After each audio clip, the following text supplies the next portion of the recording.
Eh bien, bonjour à vous, Monsieur Sapir, et Bonjour. à tous ceux qui nous regardent. Euh, je vous remercie de m'accorder de votre temps pour réaliser cet entretien. Donc, pendant environ 1h30, nous allons pouvoir discuter ensemble d'un sujet qui nous préoccupe tous en ce moment, à savoir celui de la guerre en Ukraine, vu sous un angle spécifique, celui peut-être de la situation économique, parce que vous êtes davantage spécialisé dedans. Mais tout d'abord, j'aimerais, si vous le voulez bien, qu'on vous présente un petit peu davantage pour ceux qui ne vous connaîtraient pas. Donc Jacques Sapir, vous êtes économiste français et spécialiste de l'économie russe. Vous avez fait Sciences Po, vous avez étudié à l'université Paris-Nanterre, Oui. vous avez enseigné comme maître de conférence à l'EHESS avant de devenir directeur d'études dans cette même école. J'ai commencé même à Nanterre. J'ai commencé comme maître assistant à Nanterre en 1982. Très bien. Et par ailleurs, vous faites partie de l'Académie des sciences de Russie. Donc vous avez beaucoup travaillé sur la notion de démondialisation, notamment au moment de la crise de 2008, où la question se posait dans des termes très particuliers du fait de la crise financière. Et vous êtes un défenseur du protectionnisme économique, Mm. si je Oui. peux le dire ainsi. Oui. Je précise d'emblée pour nos éditeurs que le protectionnisme n'a rien à voir avec l'autarcie. Mm. Je pense que c'est important de le préciser et que ça n'est pas connoté politiquement. Mm. C'est avant tout une vision économique alternative aux théories, disons, néolibérales, de libre-échange. Et je renvoie d'ailleurs les auditeurs vers vos différents ouvrages sur la question, en particulier celui sur les trous noirs de la science économique, qui je crois est l'un de vos ouvrages théoriques phares pour comprendre votre doctrine économique, si je puis m'exprimer ainsi. Mm. Voilà, et je tiens aussi à notifier à nos auditeurs que vous venez de sortir un ouvrage qui s'intitule La fin de l'ordre occidental et qui porte, je crois, sur les transformations profondes de l'ordre financier international, notamment sous l'impulsion des BRICS et du Sud Mm. global. Donc j'invite tous ceux qui nous écoutent à aller jeter un œil à celui-ci. Il me semble que vous allez faire une conférence de présentation de votre ouvrage bientôt. Oui, Euh, au Cercle Aristote lundi prochain et une deuxième à la NAR mercredi prochain. voilà, donc j'encourage tous les Mm. auditeurs à aller voir les vidéos quand elles vont sortir, parce que je pense que ça va être rediffusé sur YouTube, sur la Oui, chaîne tout du à fait. Cercle Aristote et puis Ouais, ouais. de la nouvelle action royaliste. Royaliste. Donc voilà, nous allons bientôt commencer. Je précise juste avant que l'entretien sera enregistré et diffusé dans les jours qui viennent sur le site de Négopolis. Négopolis, c'est le site de notre promotion. Il a été créé Mhm. il y a quelques semaines pour, comment dire, pour accumuler, disons, les travaux Ouais. des étudiants. C'est pour la fin de l'année. Euh, et il s'adresse avant tout aux autres étudiants, ainsi qu'aux professeurs. Très bien. Donc, plongeons-nous maintenant dans notre thématique du jour. Donc, depuis le 24 février 2022, la guerre fait rage à l'est de l'Europe, entre la Russie et l'Ukraine. Donc, cette guerre, à l'initiative de la Russie et de son président Vladimir Poutine, prend ses racines dans l'histoire post-soviétique et davantage encore dans l'épisode de l'Euromaïdan en 2014. Alors, monsieur Sapir, permettez-moi de vous poser cette première question introductive. Cette guerre entre la Russie et l'Ukraine était-elle inévitable? Pensez-vous que nous aurions pu l'empêcher en amont? Et si oui, à quel prix? Oui, il y avait plusieurs méthodes pour l'empêcher.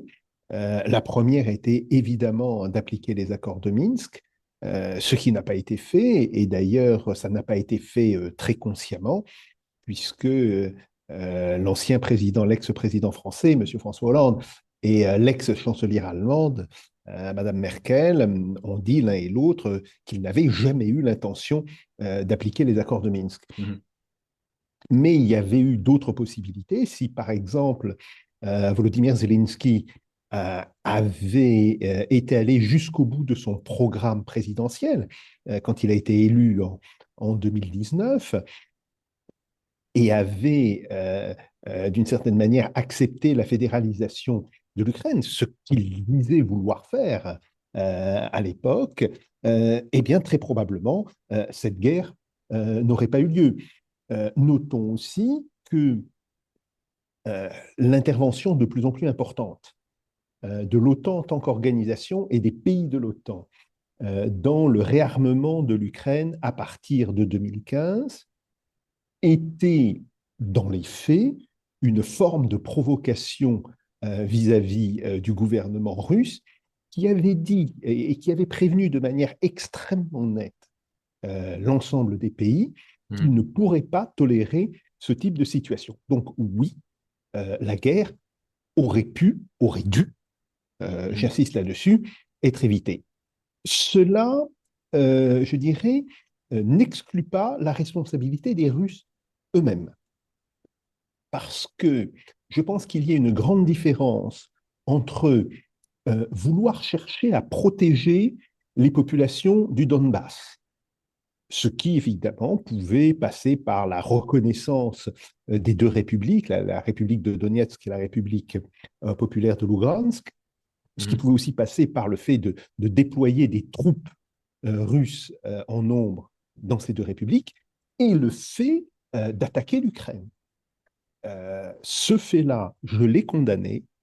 C'est d'ailleurs pour ça que j'ai démissionné immédiatement de RT et de Sputnik. Je l'ai condamné et je continue à le condamner euh, parce que je pense que même si ça n'aurait probablement pas empêché la guerre, Mhm. la volonté des Ukrainiens d'en découdre avec ces deux républiques était tout à fait évidente. En tous les cas, cela aurait fait retomber la responsabilité des hostilités sur la partie ukrainienne et non pas, comme ça a été le cas, sur la partie russe. Bien. Donc voilà ce qui me semble être la situation. Je dois ajouter que nous avons eu en Europe occidentale, et aux États-Unis aussi, une vision extrêmement faussée de ce qui s'est passé dans les dernières manifestations du Maïdan. Je cite bien les dernières, hein, celles qui ont donné lieu à des tirs, à une trentaine ou une quarantaine de tués, etc. On sait maintenant, ça a été établi par un historien et un politologue canadien, d'origine ukrainienne d'ailleurs, Mhm. faut le dire, c'est le monsieur Ivan Kachanovski. Il a été parfaitement établi que les tirs ne venaient pas du côté des troupes gouvernementales, mais venaient du côté du Maïdan lui-même. Et alors, ce qui est encore pire, c'est que ces tireurs embusqués, dont un certain nombre ont été retrouvés, et il est clair qu'il s'agit là d'une provocation de l'extrême droite ukrainienne, ont tiré délibérément sur les manifestants, Mhm. de manière à provoquer un sentiment de panique et à pouvoir accuser par la suite les troupes gouvernementales d'avoir tiré sur les manifestants. Tout ceci, je dirais, c'est de l'histoire, c'est des faits qui sont désormais parfaitement établis. Et évidemment, d'ailleurs, il faut rappeler que certaines des personnalités qui étaient envoyées par l'Union européenne sur le Maïdan l'ont dit, ont d'ailleurs immédiatement appelé Bruxelles pour dire que les tirs, ou en tous les cas une bonne partie de ces tirs, venaient du Maïdan lui-même, venaient donc du côté des manifestants, même s'ils ne savaient pas exactement ce qui se passait, mais c'était très Mhm. clair, en particulier le fait que toute une série de manifestants ont été blessés dans le dos. Si ça avait Mhm. été les troupes de la présidence, ils auraient été blessés de face, évidemment. Bon, évidemment, ça a été su par la partie russe, et c'est ce qui a provoqué, euh, je dirais, ce sentiment en Russie, qu'on était en face d'une tentative de coup d'État d'extrême droite, que la sécurité des habitants russophones était mise en cause, d'où immédiatement la réaction sur la Crimée et le fait Mhm. que, d'ailleurs, dans toute une série de régions russophones, il y a eu des soulèvements contre ce Maïdan. Et en fait, pendant longtemps, il y a eu le discours comme quoi euh, les morts de Maïdan étaient dues essentiellement à la réaction de la police politique et de la garde présidentielle du président ukrainien, ce qui s'est avéré être faux, et que la Russie avait décidé unilatéralement d'annexer la Crimée, ce Mhm. qui s'est aussi avéré être faux. En réalité, la décision de déclarer d'abord la Crimée indépendante, puis de la rattacher à la Russie, a été prise par les autorités de Crimée. Alors évidemment, au bout de 24 heures, avec un soutien des troupes russes qui étaient déjà présentes en Crimée. Il faut le rappeler, puisque la Russie avait plusieurs bases navales extrêmement importantes Mhm. en Crimée, avec des Sébastopol. marins, des soldats, des troupes de sécurité, bon, et qui sont effectivement très rapidement, je vous dis en quasiment en 24 heures, qui sont intervenus en soutien aux autorités de Crimée. Bon. Et donc, ça, si vous voulez, ça crée une situation qui est assez différente de celle qui nous a été décrite par le discours qui a eu lieu, qui a eu cours dans les pays occidentaux. Je répète, cela n'exonère pas le gouvernement russe de toutes ses responsabilités dans cette histoire. Je continue de penser que la décision du gouvernement russe aurait dû s'arrêter au fait d'envoyer des troupes importantes pour sécuriser la République de Lugansk et la République de Donetsk, deux républiques qui avaient été constamment l'objet de tirs et d'attaques de la part des autorités ukrainiennes depuis 2015. Autrement dit, depuis la signature de Minsk, et ça a été très bien démontré par une étude qui a été publiée par les Nations Unies et par l'OSCE, en fait, quand on parle de morts en Ukraine sur la période d'avant la guerre ouverte, on se rend compte que 80% de ces morts sont à Donetsk et à Lugansk, Mhm. que ce sont des morts qui ont été provoqués par les tirs de la partie ukrainienne. Bien. Donc, il y avait une parfaite légitimité pour le gouvernement russe à protéger ces populations. Mais protéger une population, ce n'est pas non plus envahir un autre pays. Et donc, si vous voulez, c'est là où je continue d'avoir euh, un désaccord avec les autorités russes. Je pense qu'elles n'auraient pas dû faire ce qu'elles ont fait, même si, ayant maintenant lu un petit peu ce qui se passait, disons, et m'étant nettement renseigné là-dessus, je pense qu'il est très probable qu'un conflit était inévitable. Mhm. Mais en tous les cas, la Russie aurait dû faire en sorte de ne pas porter la responsabilité immédiate de ce conflit. Très bien. Et puis d'ailleurs, il me semble que si on s'intéresse à la chronologie exacte des quelques mois qui ont précédé Mhm. le début du conflit, donc le 24 février, on a eu une croissance de tensions et d'échanges de tirs assez importante par rapport aux périodes qu'on précédait, ce C'est qui tout à fait signifiait exact. déjà, À partir d'octobre 2021, il y a une montée des incidents sur la ligne de cessez-le-feu. oui, très bien. Donc on va peut-être passer à la première partie thématique qui porte sur l'économie russe en général.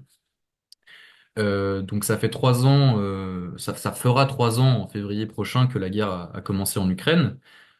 On nous avait annoncé que la Russie finirait par s'affaiblir dans le cadre de la guerre d'usure, mais aussi du fait des sanctions occidentales et du fait de sa fragilité économique inhérente.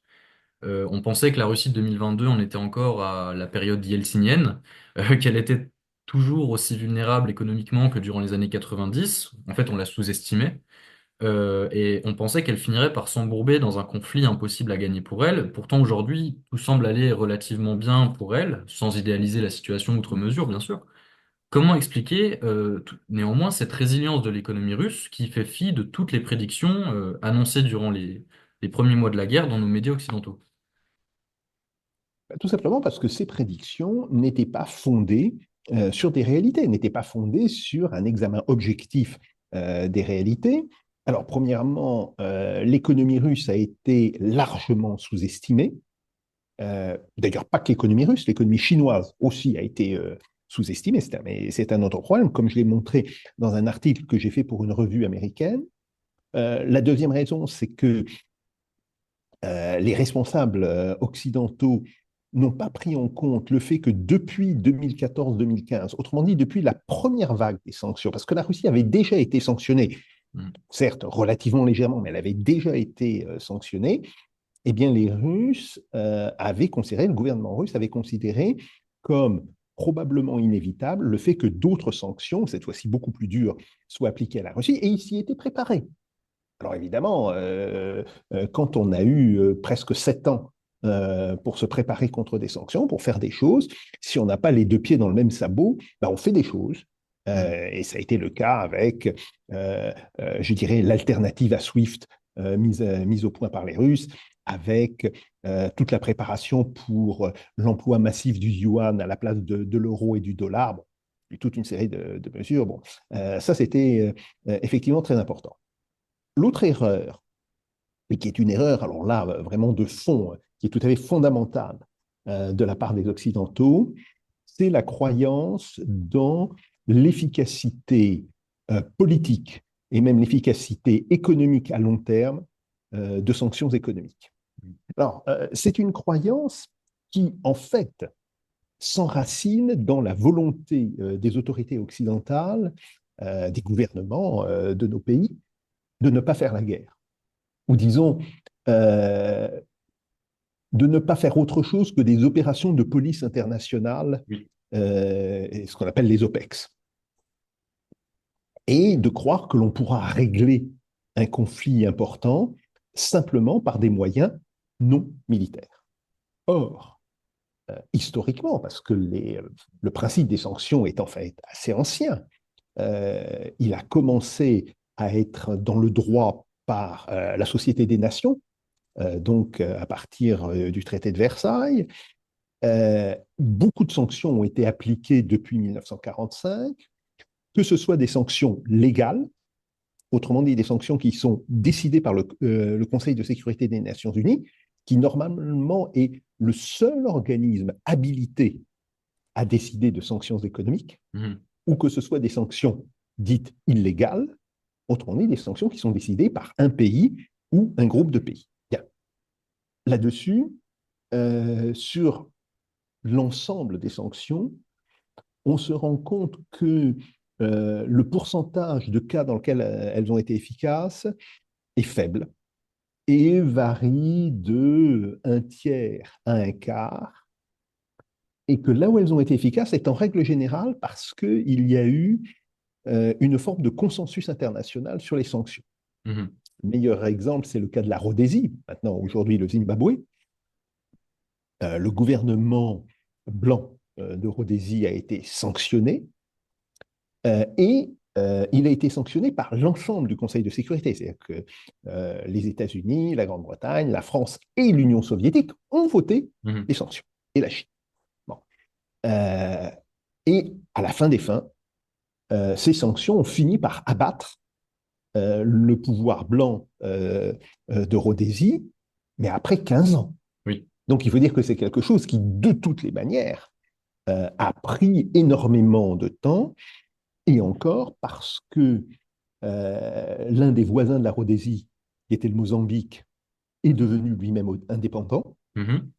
Pendant très longtemps, les Portugais favorisaient une contrebande qui permettait à la Rhodésie de tourner les sanctions. Je rappelle que le Mozambique était une colonie portugaise, hein, Oui. euh, pendant très longtemps, enfin, jusqu'à la révolution des œillets au Portugal, et aussi parce que l'Afrique du Sud, qui était le principal soutien de la Rhodésie dans la région, a décidé de ne plus soutenir la Rhodésie parce Mhm. que l'Afrique du Sud était en train de réfléchir à la transition de son régime d'apartheid vers un transfert à la population africaine du pouvoir. Bref, on est dans un cadre très particulier Mais c'est vrai que dans ce cadre-là, les sanctions ont été efficaces. Or, euh, dans le cas des sanctions de 2022, ces sanctions ne sont appliquées que parce que par les pays que les Russes qualifient, je dirais, d'Occident collectif, ou de ce que moi j'appelle effectivement dans mon livre l'Occident global, c'est-à-dire globalement les États-Unis, le Canada, l'Union européenne et quelques pays asiatiques comme le Japon, la Corée du Sud et encore. Oui. Si on regarde, on verra que l'application des sanctions y est relativement faible, l'Australie et la Nouvelle-Zélande. Donc, tout ceci crée évidemment une situation qui est assez particulière parce que en 2022, la majorité de la croissance économique et même du PIB mondial n'est plus produit par les pays de l'Occident collectif ou Mhm. de l'Occident global. Ce qui évidemment n'était pas le cas lorsque les sanctions ont été prises contre la Rhodésie. Oui. Donc il faut faire, si vous voulez, il y a eu un changement d'univers, hein, en fait, qui a été tout à fait fondamental. Donc ça, c'est une deuxième raison de l'échec de ces sanctions. Et la troisième raison, et c'est la raison qui est sans doute la plus intéressante, même si ce n'est pas la raison majeure, mais c'est la raison qui est certainement la plus intéressante, c'est que ces sanctions ont été perçues par les entreprises russes, les entreprises privées russes. Je ne parle pas là des grandes entreprises d'État comme Gazprom, Rosneft, euh, le trust de production aéronautique d'État qu'on appelle l'UAC, bon, etc. Ces sanctions ont été perçues par ces entreprises russes comme une opportunité. Mhm. Ce qui fait que, alors que dans les précédentes crises, comme par exemple l'application de sanctions légères, mais l'application de sanctions quand même en 2014-2015, l'investissement avait commencé à baisser en Russie, l'investissement a augmenté du fait des sanctions. Tout simplement parce que les entreprises russes se sont dit, ben voilà, il va y avoir moins d'importations occidentales, donc nous n'aurons plus de place pour nos productions. Mhm. Les Occidentaux vont se retirer de Russie, alors même s'ils ne sont pas totalement retirés. Hein. Grosso modo, on pense qu'il y a 80% des entreprises françaises qui se sont retirées, donc ça veut quand même dire qu'il y a 20% d'entreprises françaises qui sont restées. Mhm. Euh, il y a probablement entre 65 et 70% des entreprises italiennes. Mais là aussi, ça veut dire qu'il y en a grosso modo 30% qui sont restés. Et c'est à peu près le même niveau pour les entreprises allemandes. Et donc, ils se sont dit, ce départ des entreprises occidentales ça a été effectivement quelque chose d'extrêmement important pour comprendre la résilience de l'économie russe face aux sanctions. Ok, très bien. Donc toujours dans la suite de cette thématique, cette année, la croissance en Russie atteindrait plus de 3%, donc ce qui paraît en fait assez peu alarmant finalement pour un pays qui est Mm. visé par les sanctions. L'inflation serait à 7% selon Eurostat, donc ça peut paraître beaucoup pour nous en Europe de l'Ouest, mais en réalité par rapport comment dire, par rapport au taux d'inflation passé de ces dernières années, c'est relativement modéré, hein. Mm. Euh, le chômage est extrêmement bas, peut-être même un peu trop bas, on en reparlera après, donc à 2,7%. Bref, aucun signe d'effondrement économique à l'horizon. Peut-on dire que l'économie russe est faiblement impactée par la guerre ou même qu'elle tire parti d'une certaine manière de la situation pour reconfigurer son modèle économique? Vous étiez en train de l'évoquer. Est-ce qu'on peut parler finalement de substitution des importations et de parce que finalement, ce qui se passe, c'est qu'on a un énorme choc de demande avec ces sanctions. Oui, tout à fait, tout à fait. Alors, l'économie russe a été fortement impactée par les sanctions les 3 premiers mois. C'est évident, on le voit d'ailleurs dans les chiffres de la production. On voit il y a une baisse des sanctions, de la production tout à fait évidente. Et puis, donc les sanctions ont commencé à être appliquées en mars. Le point bas a été mai-juin 2022. Et à partir de début juillet 2022, en fait, le choc sur 2022 a été assez faible, moins 1,2%. Alors que je rappelle, beaucoup d'organisations et beaucoup de prévisionnistes occidentaux et même russes s'attendaient à un choc de -8 à -10%. Donc on voit déjà que le choc a été très réduit. Et puis en 2023, on a une croissance de 3,6%. Nous aurons une croissance entre 3,7 et 3,9 pour cette année. Donc oui, il y a effectivement la demande de produits par le secteur militaire. Ah oui, la Russie aujourd'hui produit probablement 8 à 10 fois le volume des munitions qu'elle produisait en 2021. On estime aujourd'hui que la production d'obus en Russie atteindrait les 4 millions d'unités par an. Peut-être un peu plus, peut-être un peu moins, entre 3, 8 et 4. Ouais. Bon, c'est énorme. C'est largement supérieur à ce que produisent les États-Unis, c'est largement supérieur à ce que produit l'Union européenne dans sa totalité. On est les 27 pays de l'Union européenne. Donc les Russes sont très très au-dessus. Bon, donc oui, effectivement, il y a une demande militaire importante. Mais il n'y a pas que cette demande militaire. Et ça, c'est quelque chose que les économistes occidentaux se refusent de voir.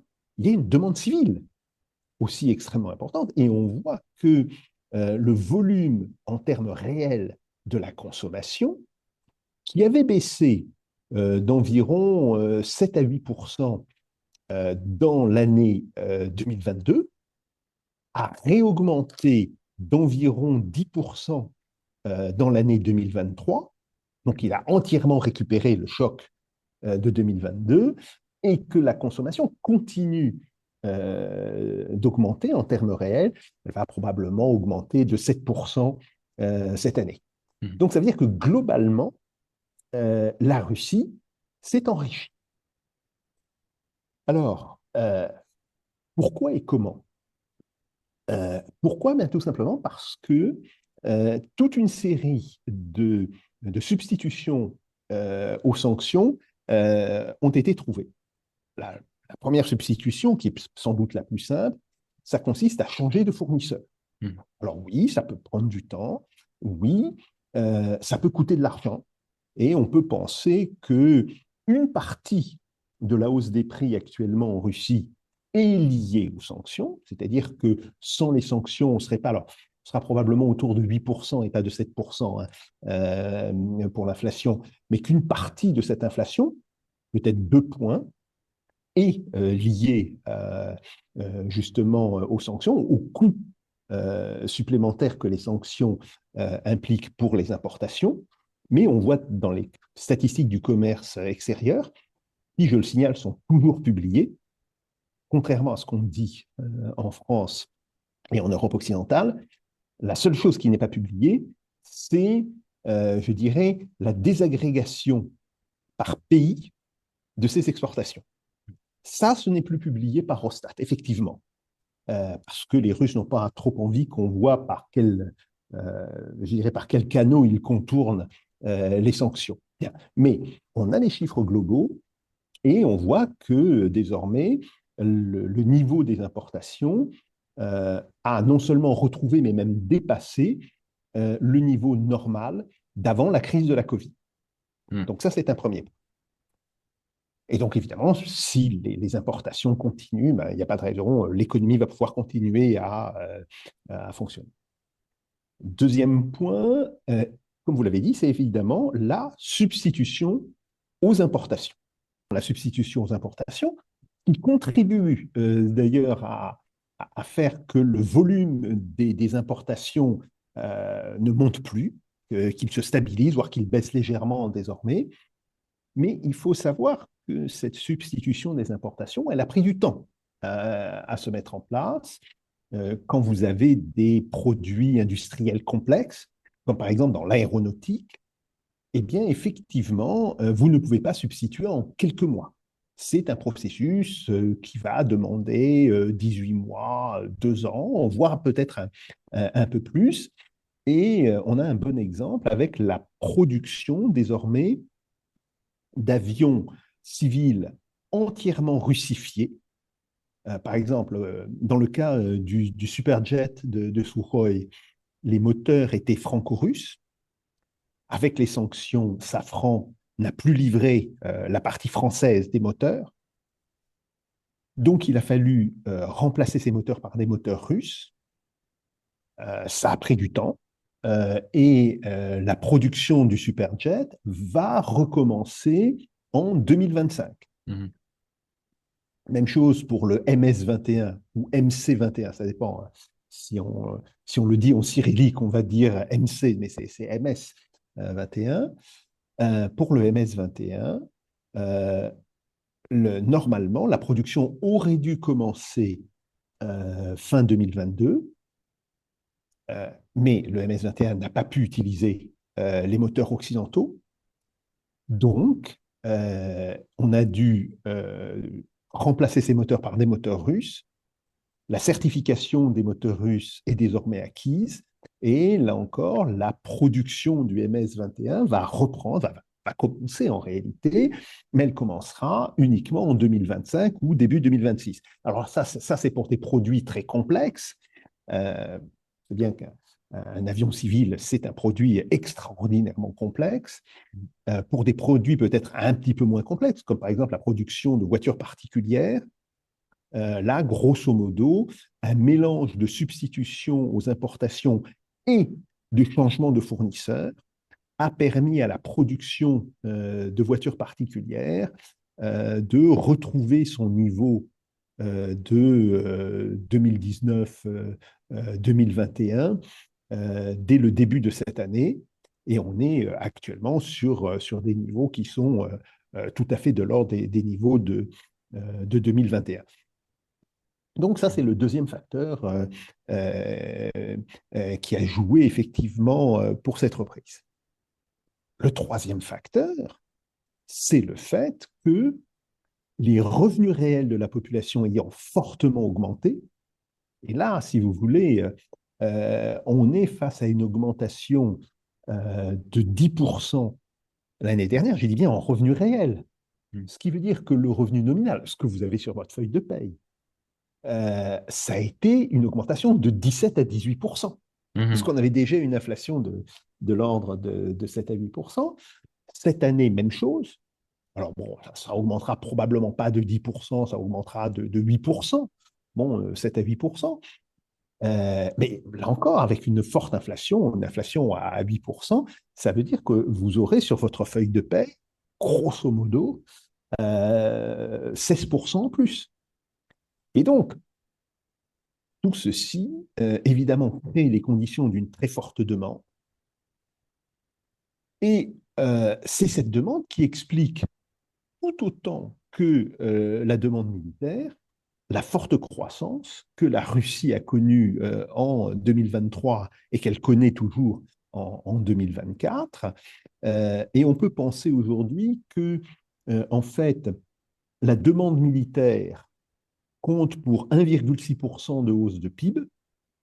Alors Mhm. 1,6% sur une hausse globale du PIB de 3,6, 3,7, voire 3,8%, bah, ça veut dire que ça en laisse plus de 2% à la demande civile. Mhm. Bon, ça, c'est intéressant et ça montre que l'économie russe a retrouvé une forme d'équilibre entre un secteur militaire qui se développe de manière importante et un secteur civil.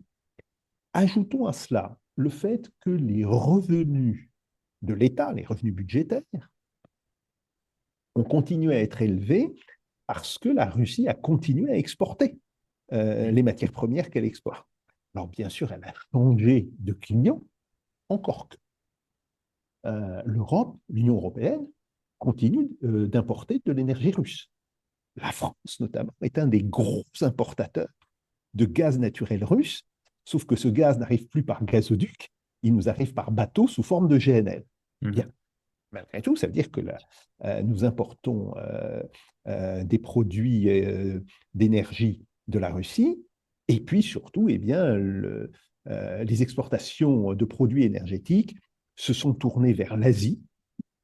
Alors la Chine, oui, tout le monde le sait, mais ce qu'on sait beaucoup moins, c'est que ce n'est pas le premier importateur.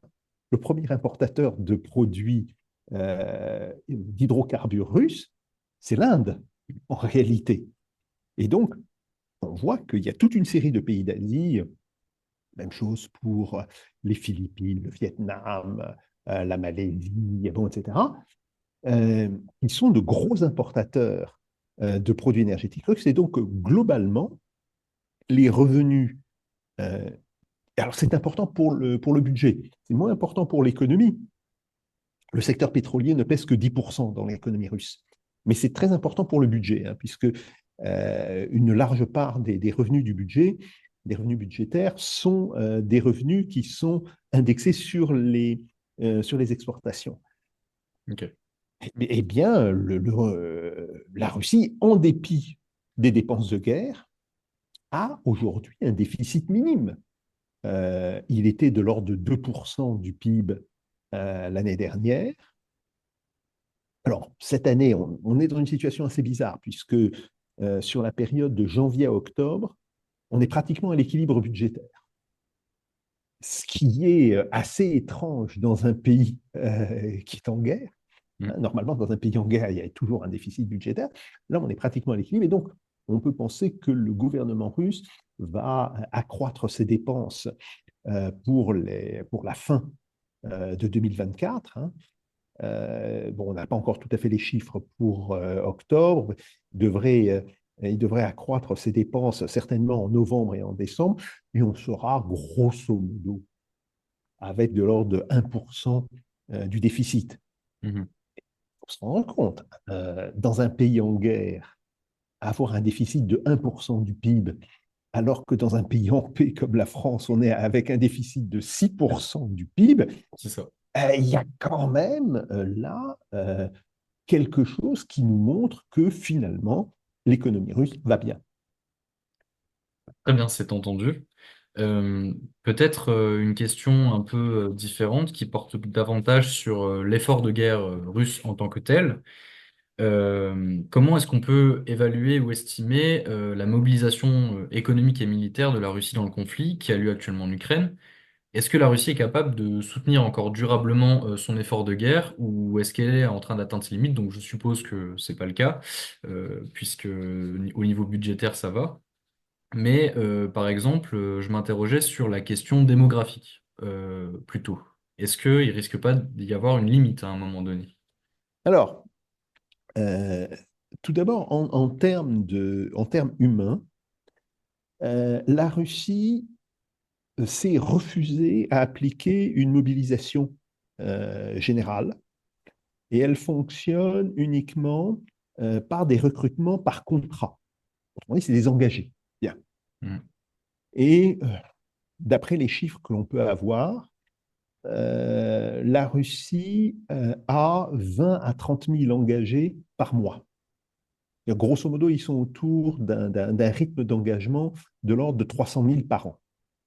Ce qui leur permet non seulement d'accroître la taille de l'armée, l'armée russe était autour de 1 million de personnes en 2021, Mhm. et elle devrait atteindre à la fin de 2025, à la fin de l'année prochaine, autour de 1,5 million de personnes. Mhm. Donc voilà, ce sera essentiellement les engagés euh, qui vont représenter cela. Ça lui permet aussi de renouveler les gens qui sont au combat, c'est-à-dire d'assurer une rotation des unités au combat. Et ça, c'est extrêmement important pour le moral des soldats. Le fait de savoir, ben voilà, un petit peu comme le système qu'avait adopté la France en 1914, hein, c'est-à-dire vous allez vous battre pendant 3 semaines, pendant une semaine ou 10 jours, vous serez au repos, vous repartirez vous battre. Bon, il y a une forme de renouvellement des unités, ce que ne peut pas faire l'Ukraine. Je dis pas qu'elle ne veuille pas le faire, mais compte tenu des pertes et de la faible population ukrainienne, c'est quelque chose que l'Ukraine ne peut plus se permettre. Donc on voit déjà que sur la mobilisation humaine, il n'y a pas de problème. La mobilisation matérielle, elle est importante, mais elle n'est pas excessive. Alors, on pose souvent la question de savoir si l'économie russe est une économie de guerre. Alors, je dirais que la différence entre une économie en guerre et une économie de guerre, c'est la suivante. Dans une économie en guerre, l'ensemble des productions militaires augmente et on a une utilisation à 90 ou 95% du potentiel de production. Mhm. Ce qui veut dire en termes concrets que les usines qui produisent du matériel militaire, elles fonctionnent en 3/8 et 7 jours sur 7. Bon. Ouais. Ça, c'est vrai. Et on a vu d'ailleurs, il y a un accroissement du nombre d'ouvriers et d'ouvrières dans ces usines qui est tout à fait évident. Bien. Mais là où ça se différencie d'une économie de guerre, c'est qu'on ne voit pas de transformation de production civile en production militaire. Il n'y a pas de conversion Mhm. d'usines civiles ou d'entreprises civiles à des productions militaires. Au contraire, le secteur civil se développe, continue de se développer et continue de croître. Et si vous voulez, ce que tous les historiens savent, c'est que quand on a le passage d'une économie vers une économie de guerre, eh bien, on voit une baisse de la production civile qui correspond à la montée de la production militaire. Là, en réalité, ce que l'on voit, c'est la hausse des deux secteurs. Bien sûr, le secteur de la production militaire a augmenté de manière très forte. Hein. Euh, la Russie, actuellement, livre à son armée un peu plus d'1 millier de chars par an. Bon, elle était autour de 150 à 200 avant-guerre, hein, Mhm. en 2021. C'est dire l'ampleur de la montée. Euh, L'industrie aéronautique russe va produire cette année, en 2024, environ 70 avions de chasse ultramodernes, les Sukhoi Su-57, qui sont des chasseurs de 5e génération.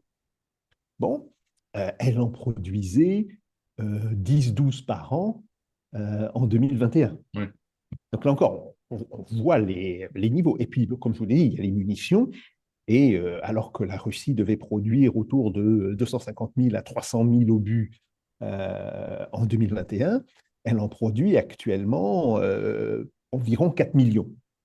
Il y a entre 3,8 et 4,5. Bon, il y a une incertitude là-dessus. Euh, il est clair que la montée a été très puissante. Mais dans le même temps, on voit que le secteur civil aussi continue à se développer et à se développer fortement.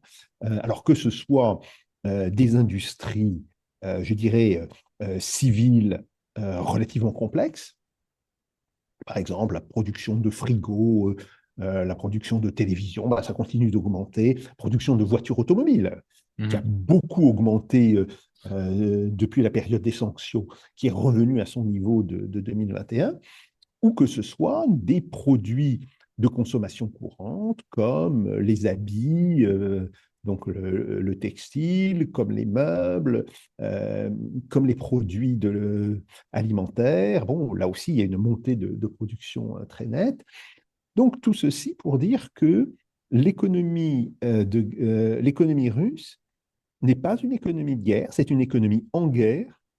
Et de ce point de vue-là, la meilleure comparaison possible, c'est par rapport à l'économie américaine au milieu des années 60, quand les États-Unis étaient engagés dans la guerre du Vietnam, Mhm.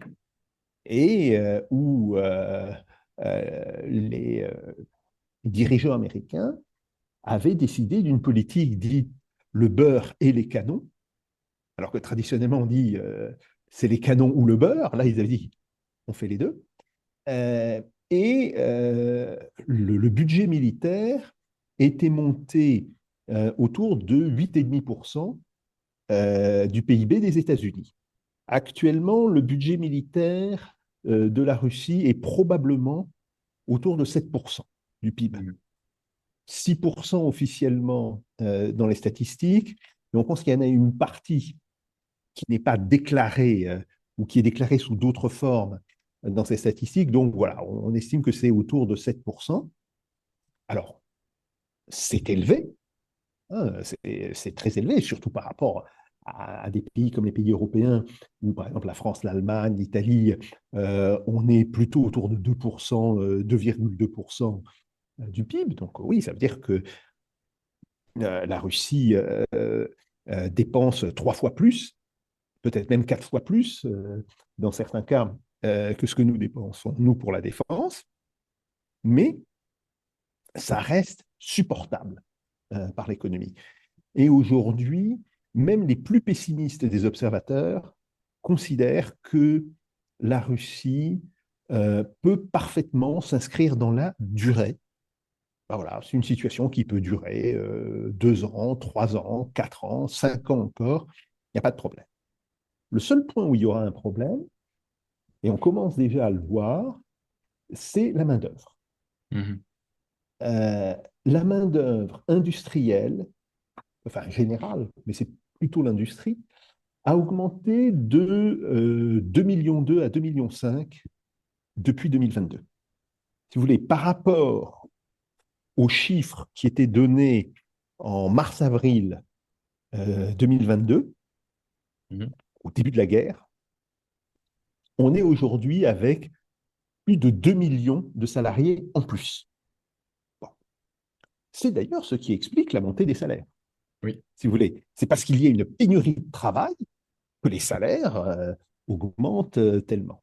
bien sûr. Et donc, ça veut, et donc, ça veut dire que la Russie doit se poser, elle se le pose déjà, c'est évident, le problème de l'immigration, autrement dit, de l'importation de travailleurs, Mhm. puisqu'il n'y a plus assez de travailleurs euh, dans les frontières du pays.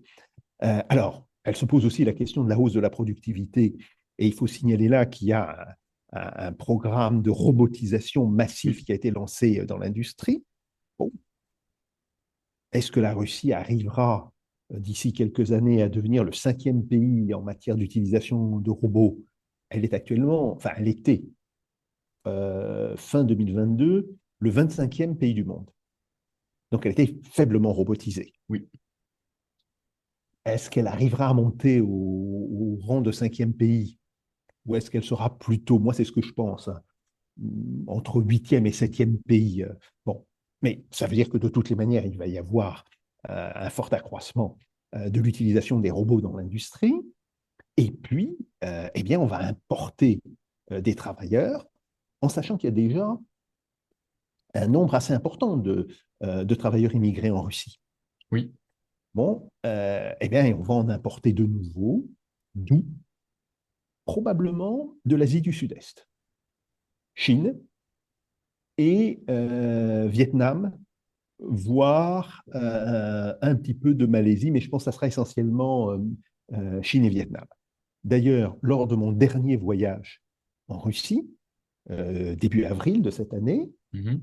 euh, j'ai pris le taxi à Moscou, bon, euh, et je suis chaque fois tombé sur des conducteurs chinois. Mhm. Ils d'ailleurs n'étaient pas sans poser des problèmes parce que le russe de ces Chinois était assez particulier, surtout l'accent. Je ne dis pas qu'ils avaient un russe pas correct, mais l'accent les rendait difficiles à comprendre. Mon russe, bon, euh, il est probablement bon pour nombre de Français, mais moi je sais qu'il reste quand même assez difficile.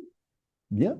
Donc on avait des petits problèmes pour se comprendre. Mais c'est quand même très frappant de voir que sur les 4 taxis que j'ai pris, 4 fois j'ai eu des chauffeurs chinois. Donc ça Mhm. veut bien dire qu'il y a, même sans le crier sur les toits, il y a un phénomène d'immigration important aujourd'hui en Russie. Je, je me permets de rebondir sur ce que vous venez de dire. Euh, on s'interroge souvent sur la dépendance croissante de la Russie vis-à-vis de la Chine en général. Euh, aujourd'hui, aujourd'hui comment dire, les relations commerciales avec la Russie sont extrêmement étroites, notamment sur le plan énergétique, mais pas que. Là, on a aussi l'élément migratoire. Il me semble qu'il y a aussi beaucoup d'investisseurs chinois qui investissent désormais en Russie. Au final, est-ce que la Russie n'est pas en train de devenir effectivement très dépendante de la Chine? Et est-ce que ça n'est pas un risque pour son indépendance politique sur le moyen terme. Alors, la dépendance par rapport à la Chine a augmenté, c'est absolument évident. Euh, et c'est d'ailleurs reconnu par les autorités russes elles-mêmes. Oui, effectivement, les liens avec la Chine se sont largement renforcés. Mais, comme j'ai dit tout à l'heure, la Chine n'est pas le seul marché de la Russie. Par exemple, pour tout ce qui est pétrole et gaz, désormais, c'est l'Inde devant la Russie, devant la Chine. Bon, parce que la Chine s'approvisionne dans d'autres pays. Par exemple, pour le gaz, elle s'approvisionne en Birmanie. Bien. Donc, il y a quand même le poids de l'Inde qui est extrêmement important. Il y a aussi le poids des investissements indiens en Russie. Alors, qui ne sont pas au niveau des investissements chinois, et pour une raison très simple, c'est que les investissements chinois sont aidés par le fait que la Russie a décidé de coter le yuan à la bourse de Moscou depuis 2015.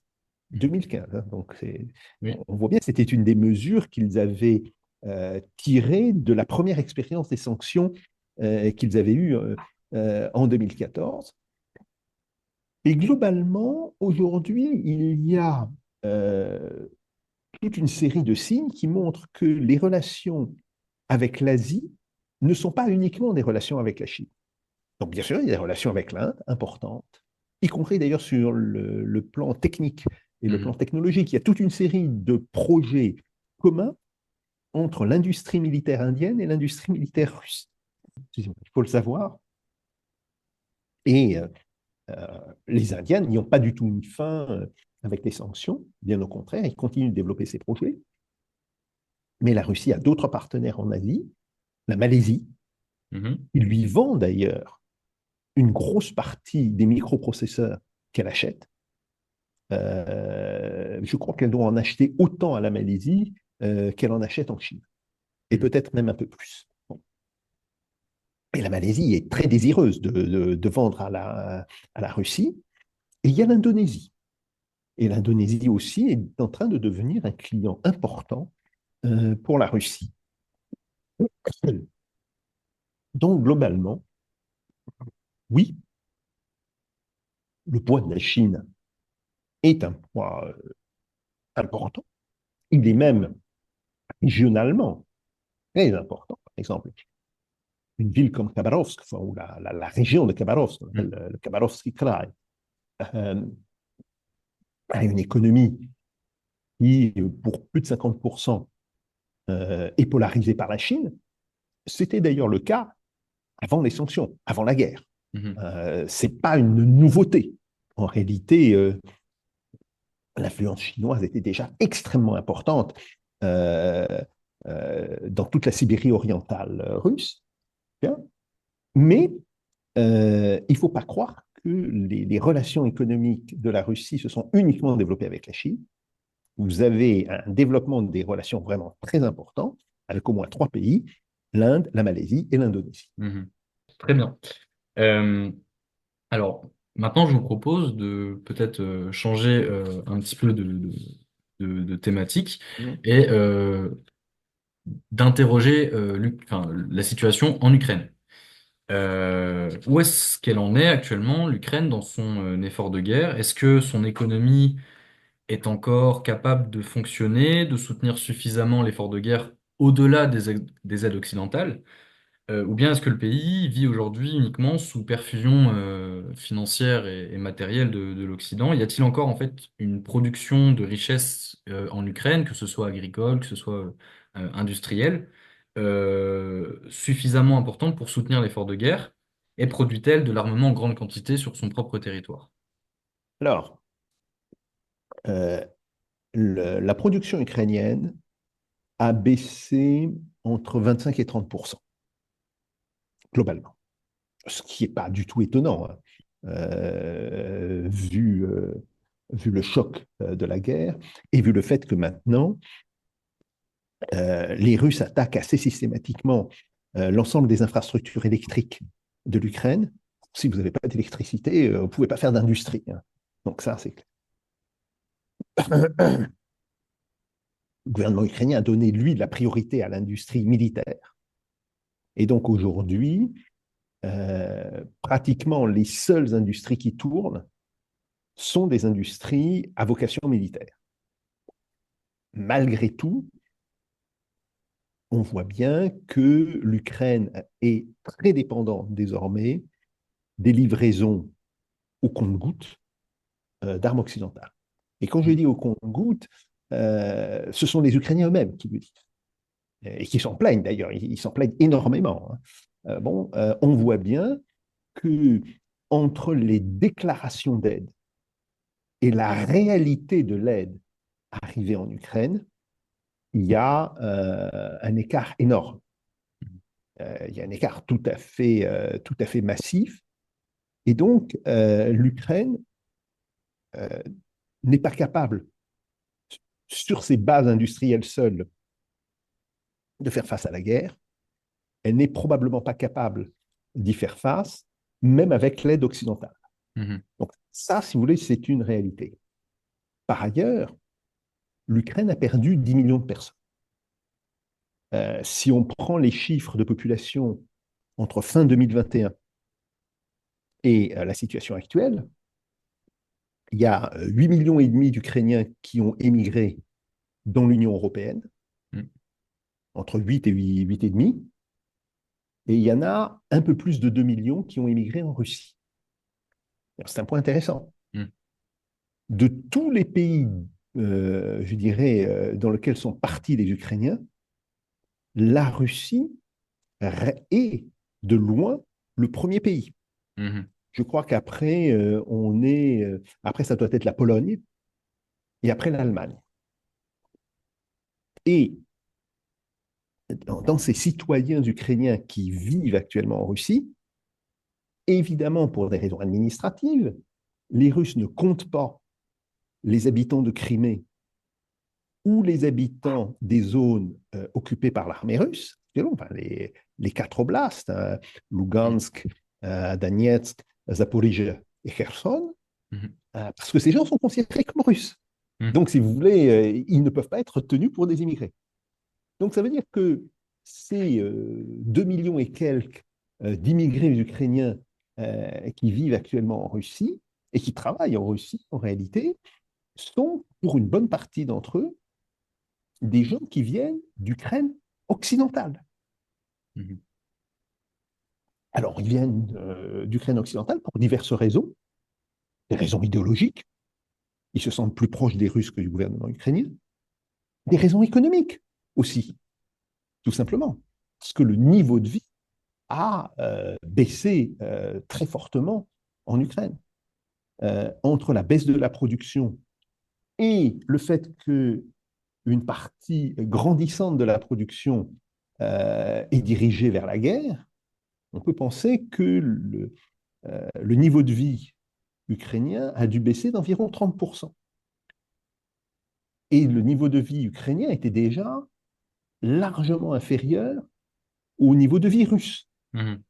Donc, ce qui fait que globalement, il y a un écart entre comment on vit en Russie et comment on vit en Ukraine, qui est très net. Et puis la troisième raison, c'est que une partie de la population ukrainienne, je ne dis pas toute la population, mais une partie de la population ukrainienne ne veut pas faire la guerre, Mhm.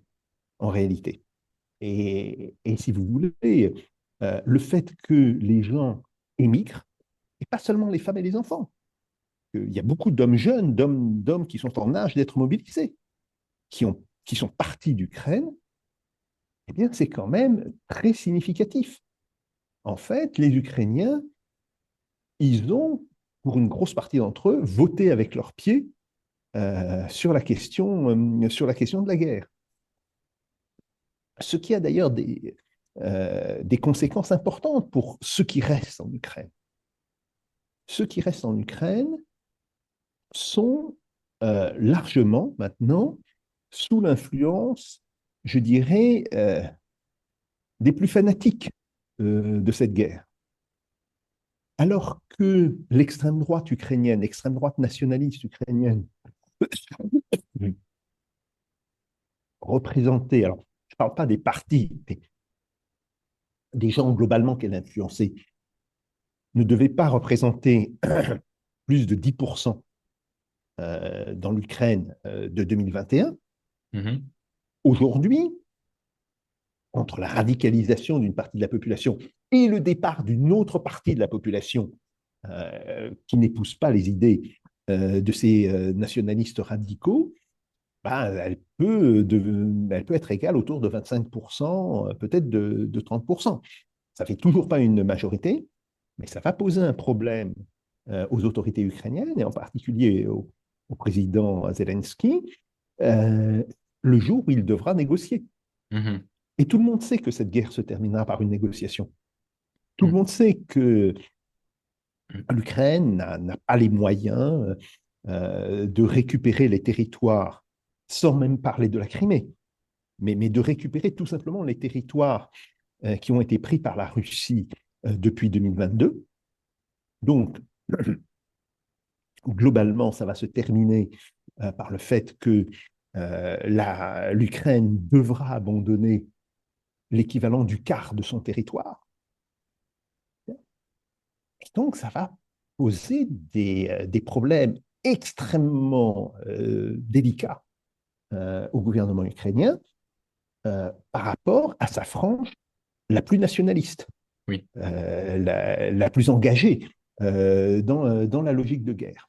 Mhm. Donc ça, il faut aussi en tenir compte quand on dit mais pourquoi les Ukrainiens ne négocient pas. Je pense que l'une des craintes actuellement du gouvernement ukrainien, c'est qu'il se fasse assassiner s'il commence à négocier trop ouvertement avec la Russie. Mhm. Donc, on va voir ce qui va se passer dans les prochains mois, mais euh, l'existence d'une crise sociale et politique entre ceux qui sont pour la guerre à outrance, qui se refusent à envisager la moindre négociation, et la majorité qui dit on ne peut pas faire autrement. Il faut d'une certaine manière reconnaître les faits.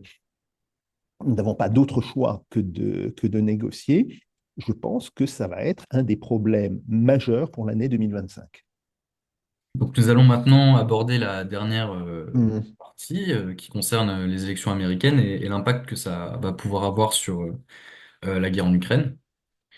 Comme vous le savez, pendant la campagne présidentielle aux États-Unis, beaucoup de commentateurs et de journalistes ont voulu établir des parallèles entre Vladimir Poutine et Donald Trump, le candidat républicain, récemment réélu hein, pour un second mandat, comme chacun le sait. Si on peut effectivement noter que les deux individus représentent dans chacun des deux contextes nationaux une forme de conservatisme modernisateur ou de modernisme conservateur, les deux hommes d'État sont aussi de fervents défenseurs de leurs intérêts nationaux. Et le respect, voire la sympathie mutuelle qu'ils peuvent s'inspirer l'un à l'autre ne risque pas de détourner ceux-ci de leurs objectifs. Même si Trump était à titre personnel opposé à la guerre en Ukraine et à la politique des démocrates d'aide à l'Ukraine, on ne l'imagine pas tout de même se retirer du conflit sans trouver de contrepartie et sans trouver quelque chose à y gagner. C'est pourquoi je vous pose la question. Pensez-vous que le retour de Donald Trump puisse véritablement permettre le début d'un processus de paix en Ukraine? A-t-il le rapport de force nécessaire pour exiger beaucoup de choses? Et que pensez-vous qu'il exigerait de la part de Vladimir Poutine? Alors, la première chose qu'il faut dire, c'est que l'Ukraine n'arrive qu'en troisième position, peut-être même plus bas, dans la liste des priorités de Donald Trump. La première priorité, et c'est la priorité des priorités, Mhm. c'est très certainement les relations avec la Chine. Mhm. La deuxième priorité, et c'est plutôt pour des raisons idéologiques que d'intérêt, c'est la question du conflit au Moyen-Orient et de la défense d'Israël. Là, on sait très bien que les évangéliques, disons, ceux qu'on appelle les évangéliques, c'est-à-dire cette partie ultra-religieuse de l'électorat américain qui a beaucoup soutenu Donald Trump, est très engagée pour des raisons religieuses dans le soutien à Israël. Et même si Trump, par ailleurs, euh, peut vouloir rétablir de bonnes relations avec l'Arabie saoudite et les autres pays arabes, et donc de ce point de vue-là, sera nécessairement obligé de dire à un moment donné à Netanyahou de se calmer. Bon, il sera aussi obligé par rapport à son électorat Mhm. de maintenir une position très pro-israélienne. Or, il faut savoir que cette position pro-israélienne implique des livraisons d'armes importantes à Israël, outre le fait que le gouvernement américain fait vivre Israël, mais même financièrement, si vous voulez. On le sait au niveau de l'émission des bons du Trésor israéliens qui sont immédiatement rachetés par le département au Trésor des États-Unis. Et ceci, évidemment, vient en conflit avec le soutien à l'Ukraine. Alors, je crois effectivement que Donald Trump veut régler la question ukrainienne, mais il souhaite ne pas la régler sur la base d'une capitulation ouverte face aux Russes. Mhm. Je dis bien ouverte. Pour le reste, c'est de la diplomatie et on peut voir. Donc, oui, effectivement, les conditions seront très vite établies d'une discussion entre Russes et Américains. Et les Américains vont commencer par proposer aux Russes en disant, voilà, on va avoir un cessez-le-feu et bah, vous gardez ce que vous avez. L'Ukraine accepte ces pertes de territoire, mais le gouvernement ukrainien peut prendre les décisions qu'il veut, ce qui est inacceptable pour les Russes. Pour l'instant, si vous voulez, tel que l'on peut le voir au travers des discours de Vladimir Poutine, mais aussi du Premier ministre, M. Michoustine, mais aussi de Dmitri Medvedev, qui est le président du Conseil de sécurité nationale, bon, etc. C'est clairement inacceptable.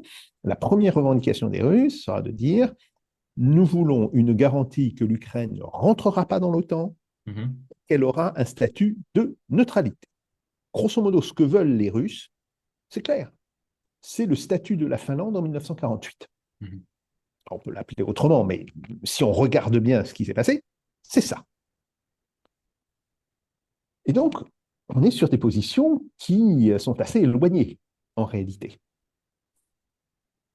Maintenant, Trump sera face à deux solutions.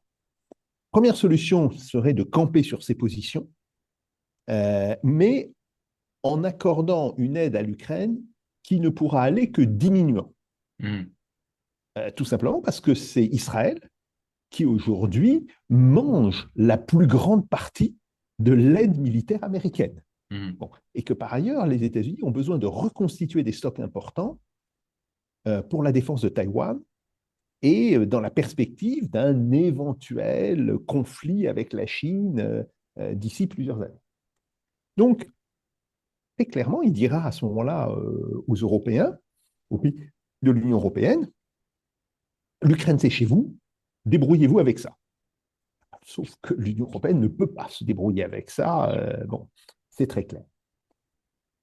Et l'autre situation serait que Trump, euh, plutôt que de laisser la situation pourrir avec un désengagement progressif, dise à Vladimir Poutine, bon, je peux accepter une partie, pas tout, mais une partie de ce que tu demandes, mais en contrepartie, pour 6 mois, tu gèles les opérations militaires. Mhm. Et là, on aurait un désengagement à la faveur d'un accord. Alors, les Ukrainiens vont beaucoup protester en disant on nous force cet accord au travers de la gorge, nous n'en voulons pas, mais que voulez-vous qu'on fasse? Bien. Et au bout de 6 mois, les Russes peuvent reprendre les opérations. Et s'ils reprennent les opérations, les Ukrainiens n'ont pas d'autre solution à ce moment-là que d'accepter la totalité de ce que demandent les Russes. Ça, si vous voulez, c'est le scénario où, on habille un petit peu la situation, mais Mhm. globalement, l'Ukraine est abandonnée à son sort. Alors, laquelle des deux solutions sera choisie? J'avoue que je n'en sais rien pour l'instant. Tout ce que je peux dire, et c'est ce que disent d'ailleurs de nombreux observateurs, c'est qu'il y a une très grande priorité par rapport à la question chinoise. C'est vraiment la priorité numéro un Mm. de la nouvelle, enfin, de l'administration qui est en train de se mettre en place. On le voit, hein, le nombre de partisans de la fermeté vis-à-vis de la Chine est très élevé. Mhm. Même chose sur le soutien à Israël, Mhm. même si sur ce soutien à Israël, il faudra faire attention. Euh, Trump n'a pas du tout l'intention de se laisser engager dans une guerre contre l'Iran. Il ne veut pas de guerre contre l'Iran. Ce qu'il veut, en fait, c'est un retour à la situation des accords d'Abraham. Bien C'est sûr. quand même sa grande victoire, une de ses grandes victoires internationales du précédent mandat, ces accords d'Abraham.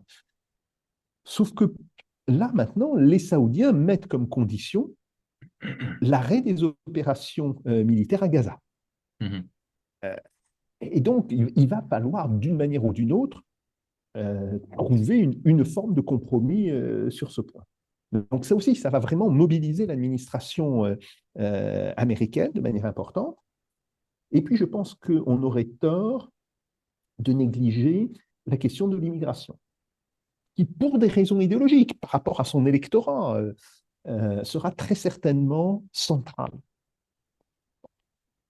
Est-ce qu'une administration publique est Mhm. capable de gérer plus de deux ou de trois problèmes à la fois? Ça reste à démontrer. Et donc, soit l'Ukraine remonte un peu dans cette liste de priorités, mais compte tenu de l'importance de la question du Moyen-Orient et de l'importance de la question de l'immigration, ça me semble tout à fait improbable. Bon, la Chine est vraiment en tête de gondole, ça, il n'y a pas de discussion même à avoir là-dessus. Mhm. Euh, c'est un problème. Et par ailleurs, alors on dit beaucoup, oui, mais Donald Trump, euh, pour sa crédibilité personnelle, ne peut pas abandonner l'Ukraine en race campagne. Mhm.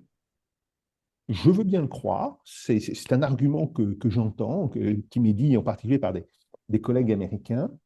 C'est quelque chose que je suis tout à fait prêt à entendre, mais une chose est d'abandonner au vu et au su de tout le monde, et l'autre chose, c'est De garder la face. de maquiller cet abandon d'une certaine manière, mais dans les faits, d'en revenir exactement au même. Oui. Il faut quand même ne pas oublier que l'abandon en race campagne, maquillé ou non, est une grande spécialité des États-Unis. Le Vietnam, il faut quand même se rappeler la manière dont ils ont abandonné le Vietnam après avoir énormément investi dedans, où ils ont décidé à un moment donné, voilà, ben, on met la clé sous la porte, et l'Afghanistan. Mhm. Et il y a une comparaison qui est possible par rapport au Vietnam, c'est l'ampleur de la corruption en Ukraine.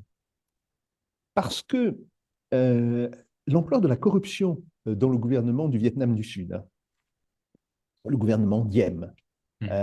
et aussi de ces atteintes aux droits de l'homme tout à fait évidents, bon, avait été un des grands arguments de la part du Congrès américain pour dire on ne vous donne plus un sou, ou on vous donne une somme définitive, puis vous vous débrouillez avec, et nous, on veut plus vous donner un sou. De ce point de vue-là, si on analyse les derniers mois avant que le Nord l'emporte sur le Sud, c'est très exactement ce qui se passe. Mhm. C'est-à-dire que euh, il y a une partie du Congrès américain qui dit au gouvernement de Diem, on n'a plus envie de vous soutenir pour la question de votre corruption, des atteintes aux droits de l'homme, etc. Est-ce que ça ne pourrait pas se reproduire sur l'Ukraine? La corruption est évidente. Les Ukrainiens le reconnaissent eux-mêmes, d'ailleurs, il faut le dire très honnêtement. Mais il y a des scandales de corruption à Mhm. répétition aujourd'hui en Ukraine. Et ce que l'on devrait découvrir dans les semaines qui viennent, ce qu'on sait déjà quand on étudie un petit peu la vie politique ukrainienne, c'est que Zelensky euh, est en train d'évoluer vers une forme de pouvoir de plus en plus dictatoriale, de plus en plus autoritaire. Oui, parce Donc, de que ce point de vue, il y a aussi si vous voulez, des problèmes de droits de l'homme qui se pose. Alors, est-ce que ça pourrait servir de prétexte au Congrès américain, qui est largement républicain, hein, qui est Mhm. entre les mains des républicains, pour dire, bah, écoutez, on se lave les mains de ce qui se passe en Ukraine. De toutes les manières, vous n'êtes pas dans l'OTAN, vous n'y serez jamais, et donc ça ne nous concerne pas. Ce n'est pas non plus complètement impossible. Mhm. Oui, et puis rappelons aussi que les élections présidentielles ukrainiennes ont été annulées Tout à fait. pour des raisons liées à la guerre et liées à l'état de siège, bien sûr. Euh, alors, on arrive, je pense, petit à petit vers la fin de l'entretien. J'aurais une dernière question. Question assez large, qui n'appelle pas forcément de réponse très précise parce qu'on va faire des suppositions. Mais à votre avis, qui sortira véritablement gagnant de la guerre en Ukraine? Est-ce que c'est la Russie, la Chine, les BRICS? À quoi pourrait ressembler l'ordre international post-guerre en Ukraine? Quelle serait alors la place de l'Europe et, a fortiori, de la France dans un tel ordre? Alors, il est très clair à court terme que le principal vainqueur, ce sera les Chinois. Mhm. Même si Vladimir Poutine obtient tout ce qu'il veut obtenir sur l'Ukraine, les principaux vainqueurs en termes d'influence politique et diplomatique, ce seront les Chinois. Après, ça peut être plus compliqué parce que, très clairement, on aura, bah, si la question ukrainienne se solde par une défaite du camp occidental, il faut bien l'appeler par son nom, d'une Mhm. certaine manière, une défaite du camp occidental, ça ne peut que renforcer le mouvement qui existe déjà, ça ne va pas le créer, ça peut le renforcer, Mhm. le mouvement de nombre de pays vers les BRICS.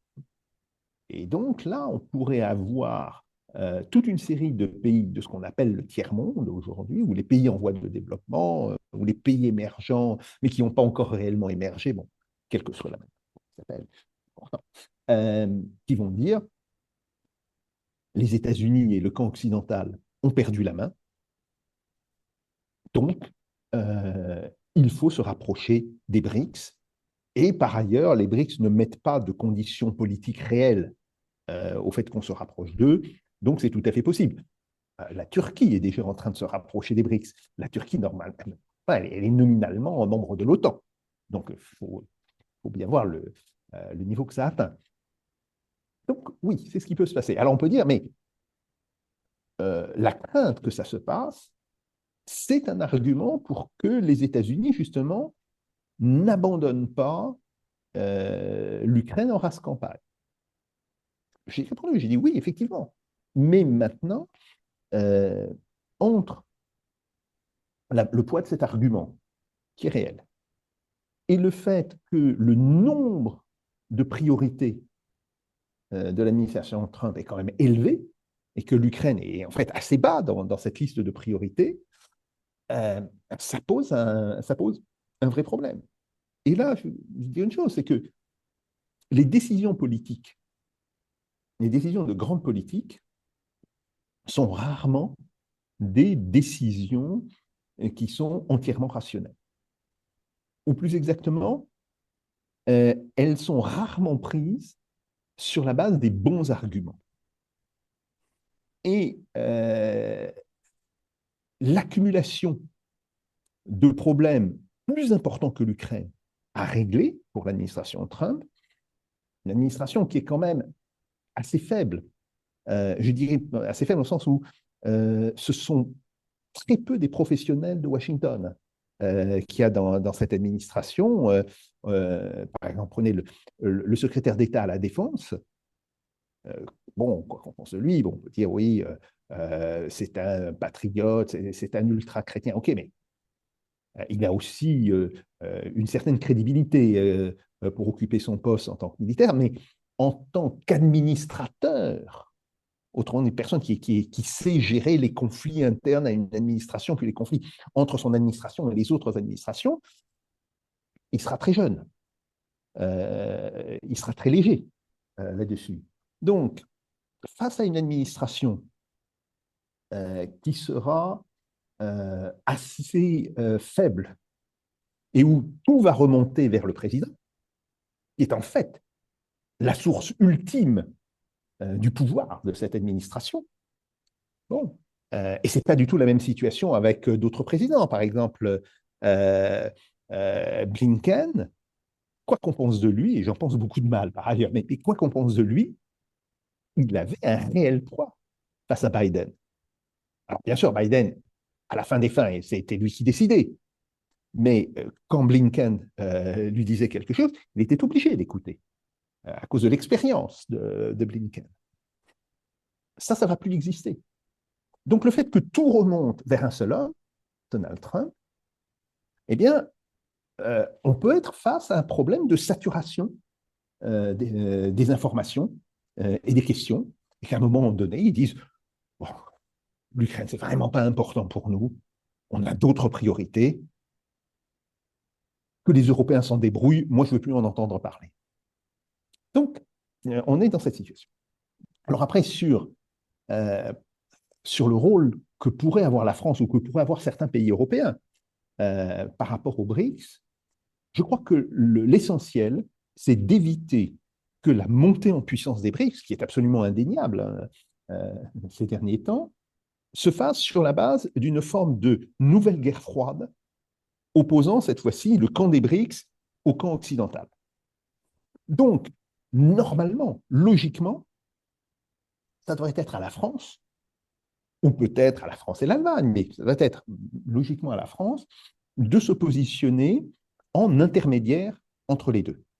D'autant plus que la France, du fait des possessions françaises, par exemple, dans l'océan Indien, peut tout à fait dire, oui, nous avons des problèmes qui peuvent être relativement communs. Et puis, oui, nous sommes aussi un petit peu dans la zone d'influence sino-indienne du fait de notre présence dans l'océan Indien ou de notre présence dans le Pacifique, ce qui revient un petit peu au même. Est-ce que on arrivera à le faire? C'est une vraie question parce que Emmanuel Macron a gâché beaucoup de possibilités d'ouvrir un dialogue avec les BRICS, au lieu de s'en prendre de manière diplomatique, au lieu d'affronter le problème de manière diplomatique et de dire, bon d'accord, j'aimerais bien aller à Johannesburg, mais pour être sûr avant d'aller à Johannesburg, il faut demander leur avis aux Chinois, aux Indiens, aux Russes, aux Brésiliens, etc. Bon, il faut négocier. Et je ne dirai mon envie d'y aller que sur la base de cette négociation. Il a fait l'inverse. Il a dit, ah ben oui, moi j'aimerais bien venir avec vous, bon, etc. Bon, c'est le gars qui n'est pas invité et qui veut s'incruster pour manger une part du buffet. Enfin, bon, c'est comme ça que ça a été perçu, globalement. Même si l'idée n'était pas mauvaise, en réalité. Et c'est la manière dont c'est dramatique, la manière dont elle était mise en place. Et ça lui a fait perdre toute crédibilité, pour moi, jusqu'à la fin de son mandat. Donc, ce que je crains, c'est que la France ne pourra pas mettre en place une politique euh, vis-à-vis des BRICS, une politique cohérente, cherchant à éviter justement que tout cela ne tourne à l'affrontement bloc contre bloc, qui serait la pire des choses. Euh, la France ne pourra pas le faire tant qu'il y aura Macron comme président. Son successeur pourrait reprendre le dossier, Mhm. mais lui, maintenant, il est grillé sur la question. Et que d'ici 2027, il y a malheureusement beaucoup de temps pour que d'autres pays décident de jouer ce rôle. Mhm. Alors, la Turquie, on voit trop l'opportunisme congénital de la politique turque.